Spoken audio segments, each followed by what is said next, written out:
Hello and welcome to The Racer's Edge, coming to you in association with F1 Racing Magazine, still from Malaysia, a few days after the race. Well, this one is going to run and run, so let's get right down to it.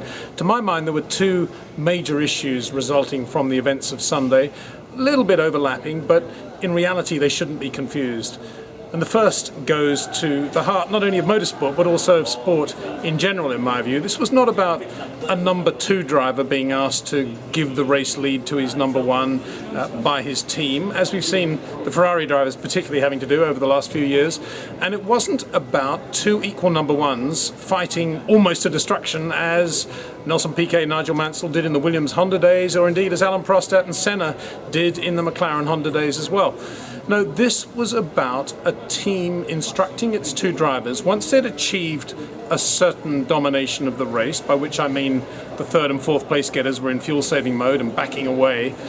Mark Webber had basically won this race. He'd taken the advantage in the first stint. He'd stayed out a little bit longer. Maybe you could say that was luck, maybe you could say that was judgment, but he was out there. He defended well, his pit stops were good, his strategy was good, he was in the lead, and the order came out for both drivers to back away, to conserve their cars, to conserve fuel, to conserve tyres, as indeed, of course, everybody has to in 2013. And this was about what drove Gilles Villeneuve to distraction at Imola in 1982. Having backed away, Mark then had Sebastian Vettel pounce on him in a slightly quicker car with a slightly softer tyre, in slightly better shape probably, but at that point Mark was in race-saving mode. He wasn't in a race mode at all, as indeed Gilles wasn't at Imola. And that is unconscionable in my view, and it was no wonder that Mark was as livid as he was on the podium in Sepang. Now, to Sebastian Vettel's credit, there was one difference between Sepang, in my view, and that of Imola in '82, and that was back at Imola, Didier Pironi showed no remorse whatsoever. Indeed, he carried on as if he'd won a great victory. This was not the case with Sebastian in Sepang, although he was full of oxymorons. He was full of, well, I didn't do it deliberately, but I kind of regret doing it now, and we didn't really know where he was coming from. I asked him, I was the first guy to ask him a question after James Allen's initial queries about whether he felt now he owed a win to Mark, and he didn't answer that question either, really. No surprise there, and I guess that will be filed away, much as Mika Häkkinen's verbal obligation to David Coulthard was filed away back in 1998 when, you may recall, in the Australian Grand Prix, Mika came in inadvertently late in the race. He misheard a pit instruction, came in, he wasn't needed in the pits, he went back out again, and the team said to David, who was leading of course, would you please give the win back to Mika? And David did, on the basis that he would be given a win later in the year. Of course, the situation never arose, and I suspect that'll probably be the same with Sebastian in 2013. However, to get another view on this, let's tune into the brain of one of the most astute observers of motorsport in 2013. I refer, of course, to the world's preeminent driver coach, himself coming off a victorious weekend, Rob Wilson. Rob, what was your take on the Vettel-Webber situation in Sepang? I think that's going to stick to Vettel, that. It was it's an unhappy situation, and you think back to some of the things that Michael did, like at Monaco and during qualifying when he stopped the car and stopped anyone else getting that result. I think that changed the perception of that people had of Michael Schumacher, if there was a positive perception at that point, and it stays in their mind. Plus the thing he did to Jacques Villeneuve in the final round of the '97 championship, and also with Damon Hill. Those things stayed with Schumacher, and it almost didn't matter how nice he was after that. It didn't quite shift things. You know, as they say, reality may change, but perception lasts forever, and I think that stays with Michael, and he says he regrets that. I think Vettel will regret doing that as well. But it'll always stay in people's mind that he can apologize all he likes. He still did it. It's like if you took someone's arm off, you would say, I regret that, I'm sorry. But the guy who's lost his arm said, well, I've still lost my arm. And so I'm not sure that helps him. You know, you wouldn't have expected a Jim Clark or someone to do that, you know, and the perception of Jim Clark will remain what it is. The perception of Sebastian, I don't think that helped him. And indeed, just to take the example from Sunday, Nico Rosberg didn't do that to Lewis Hamilton. No, and on the podium, Lewis had the grace to say, it should be Nico standing here. I don't feel good about it. He had greater pace than me. And so he effectively gave it to Nico. So I think both drivers' stature increased as a result of that. And even if it wasn't a result that Nico wanted, and of course he made the point as he pulled in, remember that. And I'm sure they will. So I think that's increased the stature of those drivers. It's just a bit troubling, and it's mainly a perception now that I think will shift. And for all of Vettel's charm and quick-wittedness, and he does have that, and the imagery of a regular bloke not being a superstar, it's always going to stay in the back of people's mind. So therefore, a real pity. Rob, if Red Bull had Vettel in one car and Daniel Ricciardo in the other, or Webber in one car and Daniel Ricciardo in the other, you could argue this situation wouldn't have arisen. They've lived with this sort of semi-permanent equal number one razor's edge for the last 3 or 4 years. And I guess that's a choice a team makes when it decides what it's going to do with its other car. And if you've got two quick guys like that in a race-winning car, it will end in tears inevitably. Well, Vettel's point will be, okay, fine, you want to make things equal in this race, but let's look back over the last few years. And how many world titles would you have won had you bet the farm on Mark Webber? That's what would have been going through his mind, thinking that I am the one who has made the most out of this car. And so therefore, I am the special one here. You owe me this. If I do take the lead, you should acknowledge that the reason, one of the major reasons why we're so dominant is my own performance. Where would you have been if you'd just been with Mark? And he would have a point in that. It's just that that went just a little bit too far. I mean, but it's not abnormal. Even back in the Lotus days, Graham Hill was very unhappy about being asked to stay behind Jim Clark in the '67 US Grand Prix when Clark had a mechanical problem. It's always been like that, and it is a problem you're going to have. Rob, you know Adrian Newey very well. Indeed, you know the team very well. What will Adrian's thoughts be right now? He would not have been happy. He would have been thinking, this one time, Sebastian could have shown a bit of grace, and also, Adrian's very senior at Red Bull. We know how he's at the pinnacle of it there, and it was their choice, I assume, between Adrian and Christian, to call the race off at that point and say, look, we're worried. We got through Australia with excess tyre wear. We don't know how it's going to last to the end. Excuse me. Yeah. Coffee. We don't know how it's going to last. We remember what happened to Kimi last year, where the tyres fell off with 2 laps in the end. We've got a situation here. We know we can manage, and we can come 1-2 in the constructors' title. They made that order, and they were disobeyed. I think they will be equally as cross with Sebastian Vettel. I don't think Adrian will be impressed at all. But in the end, he will go, well, okay, there we go. But he'll be waiting for another circumstance to stamp his authority on that, I think. Rob, thanks for those thoughts. Just a few other quick comments. Fernando Alonso ran into the back of Sebastian second corner. Your comments on that. And secondly, continuing and not coming in for the new nose. Well, we all know how good Fernando is, and I know how positive you are on the show about him. We know how good he is. This view that he is the finest driver in the world on average, when you take everything into account, I've never entirely subscribed to that, and there's been occasions of clumsiness that I see from Alonso. We saw it, or arrogance of assumption. We saw it with Kimi last year. He may have lost the world title by thinking he could force Kimi into a situation last year and retired himself. I just think there's an arrogance of assumption there and a certain clumsiness. Also, he's been outperformed by Massa. So he's got to get rid of those mistakes. Now he'll eventually get on top of it, but I think and the continuation with a car like that, no, he should have come in himself. He shouldn't need to be told. Say, well, you can't really see the wing, but you know something's wrong with that car. You need to get in and get that fixed. And I just think that he lost that world title by 3 points.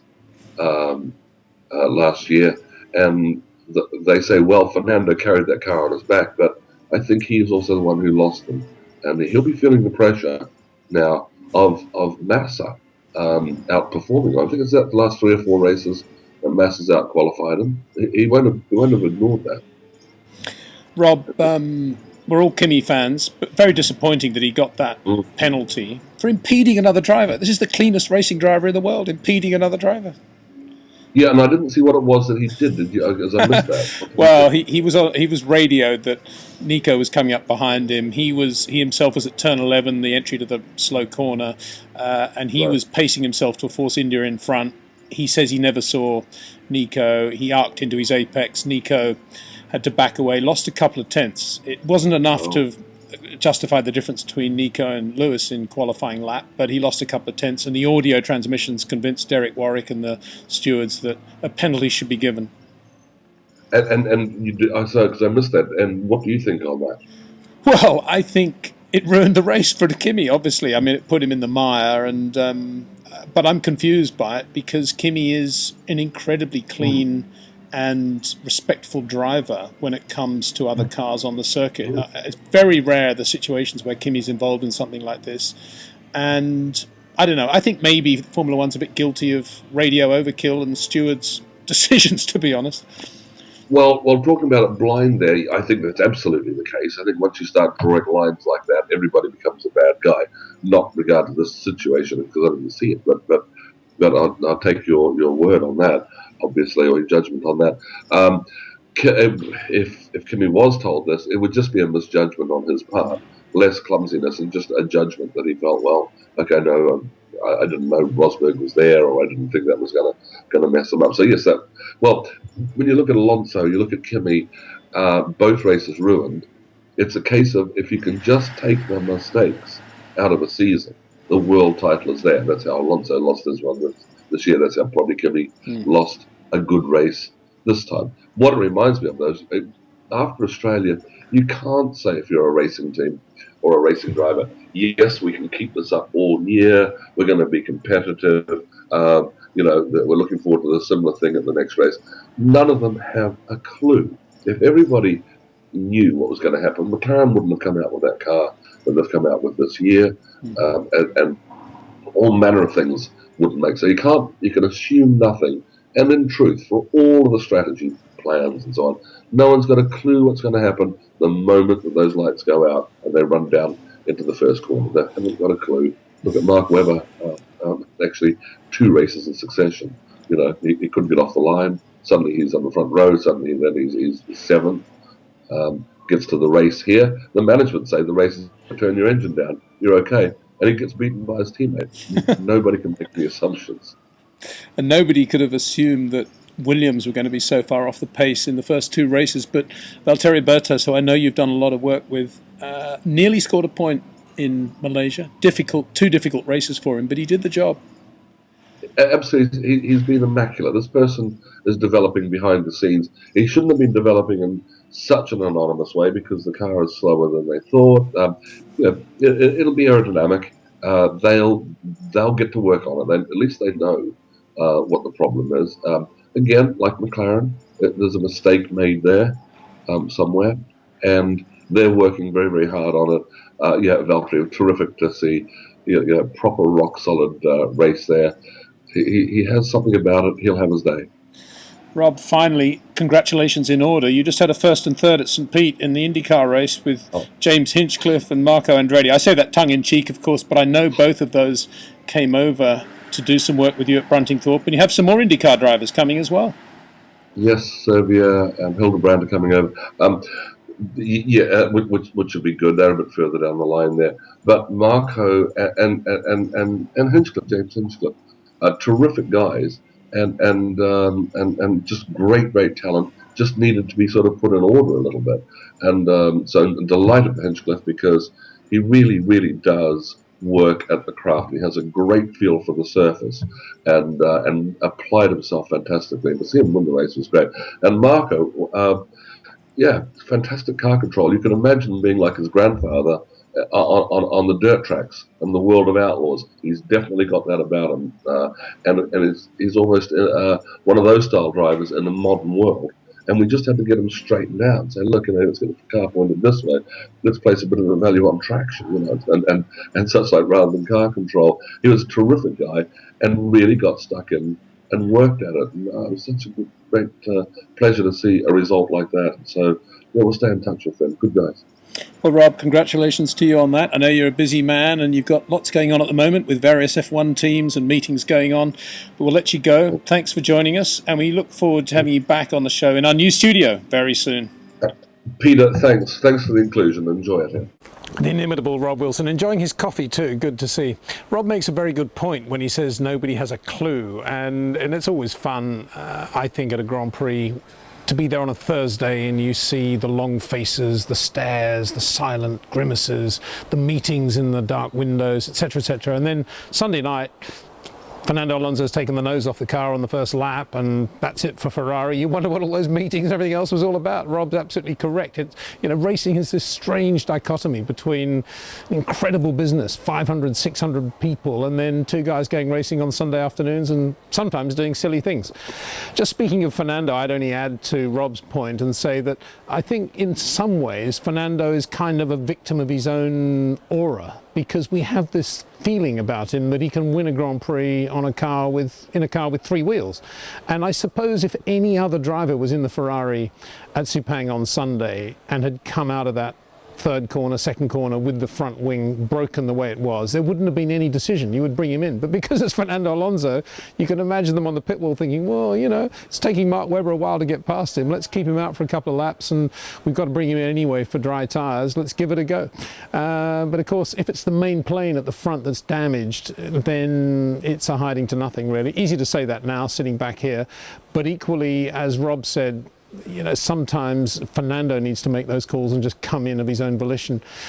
And Rob makes another very good point under this heading of none of us know. That's one of the reasons that I think Lewis Hamilton is in such great shape for this championship. Nobody's expecting brilliant things from Lewis Hamilton and AMG Mercedes, and yet already he's piling up those points. He's there or thereabouts in qualifying. Yes, the car probably has a higher wear rate on tyres than the Red Bull, and certainly it seems to have a very high fuel consumption of Petronas product. I couldn't believe how early Mercedes had both their drivers in fuel-saving mode, and one wonders, well, one looks at the legacy of the Mercedes team, and Ross Brawn, I remember a couple of years ago at Monaco saying that barely a race goes by without some team having to go into major fuel-saving mode, and usually it's Mercedes.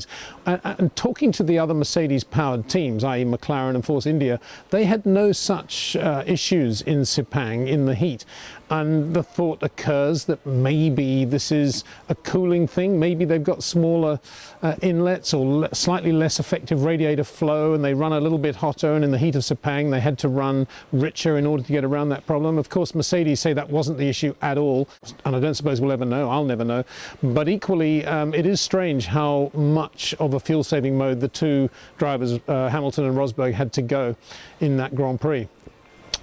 I mentioned earlier that there were two issues. The other, which shouldn't really be confused, I think, with the subject of drivers disobeying team orders and racing a teammate when that teammate is in no position to race because he's already backed off. And that other issue is the comment made by the three podium finishers that racing was not fun anymore. And that's because they're in tyre-saving, fuel-saving mode. They're constantly having to hold position. And as Mark Webber said, we're driving around at 85% and not the 99% that we used to. And Lewis Hamilton backed him up on that. And the implication there is that Pirelli are not doing the job. They're indeed robbing the Formula One fan of some of the action of the drivers driving flat out. I think that's very unfair. And I think it's a bit like saying, we don't like these austerity measures. We want a new government. Let's vote them in. And forgetting about the world recession Recession and the economic crisis that occurred 4 or 5 years ago. You can't just forget about history and say, well, I'm new to the sport, I want it to be like this. Let's just have a look at the way this tyre monopoly with Pirelli came about. Let's go back to the early 2000s when we had Bridgestone and Michelin in the sport, two brilliant tyre companies, both spending freely in terms of development and producing great racing along the way. I think it was great racing. Yeah, we had a few funny things going on. The FIA were bringing in grooved tyres, and we had an emphasis starting to build on pit stops as a solution to Formula One being boring. Personally, I think that was a solution to a problem that didn't exist in the first place, but we'll get onto that in a second.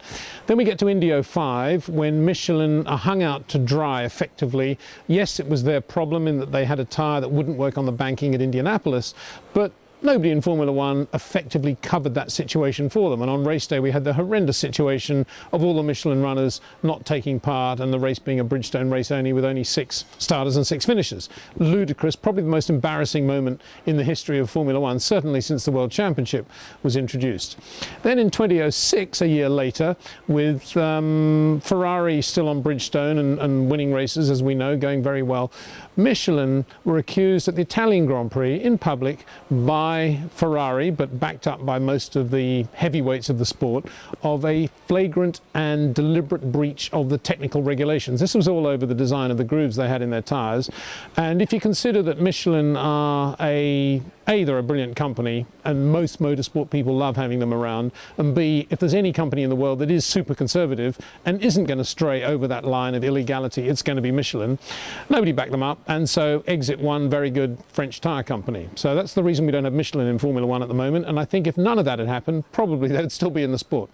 Bridgestone then took over, spending freely on development, doing a great job in Formula One, producing the tyres that enabled the Mark Webbers and the Lewis Hamiltons to drive at the 99%, of which they fondly look back.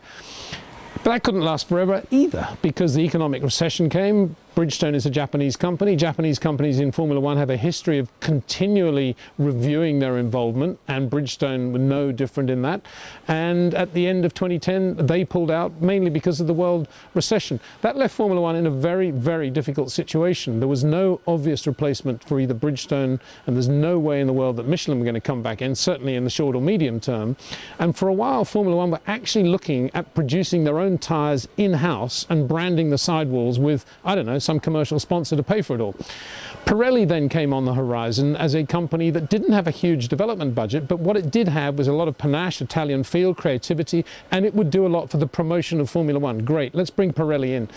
But they came in at a time when Formula One was going through a lot of changes in the way it perceived itself. Market surveys were being done, expensive market surveys being done left, right and crazy. Bland questions like, would you like to see more overtaking in Formula One? Answer, tick, yes.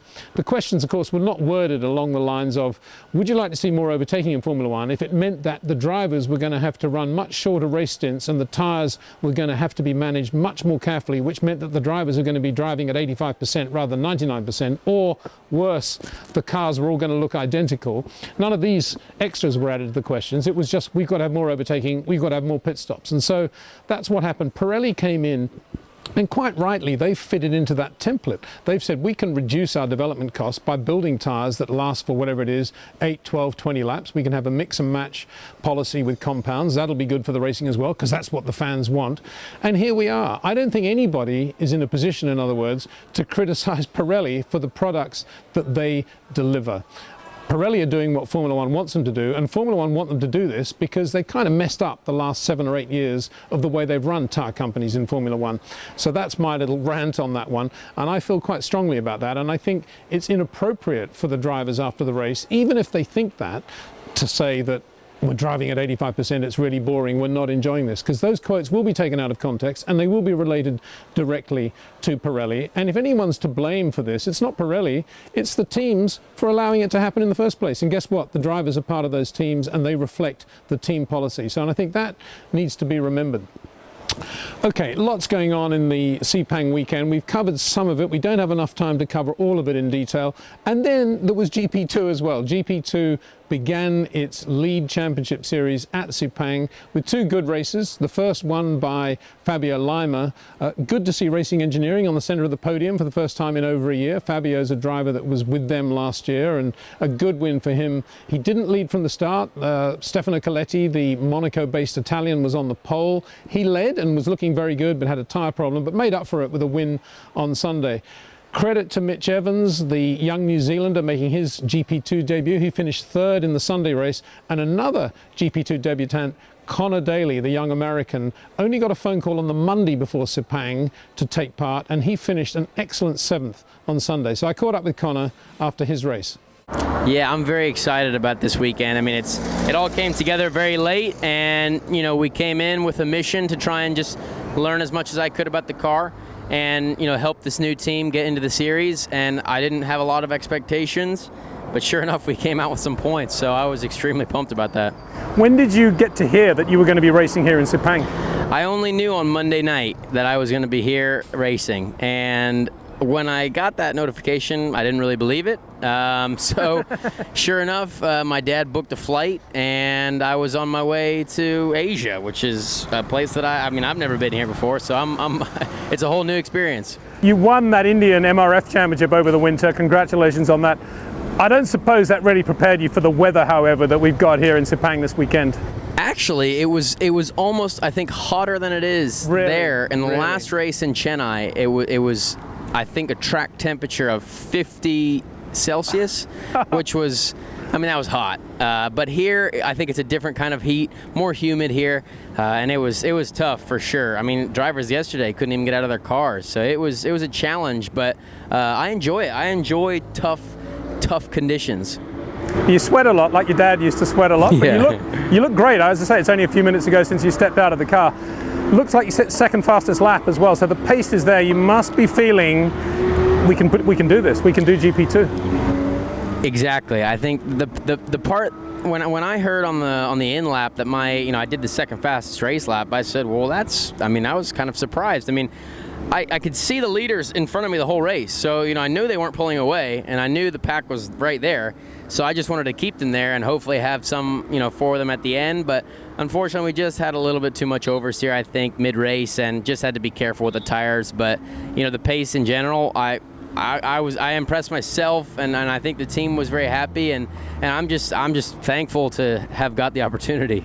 Well, dare I say, the result today kind of reflects all the work of the winter, the number of different cars you've driven, the amount of travel you've done, the amount of racing you've done. Just try and sum that up in terms of the number of cars you have driven and what the winter's been like. Well, I actually thought of this about a week ago. Since October of last year, I've driven World Series 3.5, Indycar, GP2, GP3, MRF. And that's a lot. So I've been surprised you didn't go to New Zealand for the Toyota series. Well, yeah, I know, me too. So it's been great to have all these opportunities. I think it's really just kept me in the game, kept me in the zone. But I know I made mistakes last year and made some pretty big ones. And and the way my dad looks at it is, we have to fix those. We turn weaknesses into strength. So it was honestly a really tough off season for a part of it, because it's not fun focusing on your weaknesses, but I think it's helped me. I just wanted to prove this year that I am really working at it, and I'm really trying to get there. And as an American, we're not usually looked at as extremely hard workers, but I really want to try and just prove that and get somewhere in this European racing world. Connor, how much did the US Grand Prix in Austin change things, if at all, in terms of energy behind you and sense of direction of where you're going? Well, it was awesome. The Grand Prix in Austin was huge. There were so many people there. A lot of people pumped up about Americans in Formula One, wanting to see one there. We had Rossi there, who was also a great addition.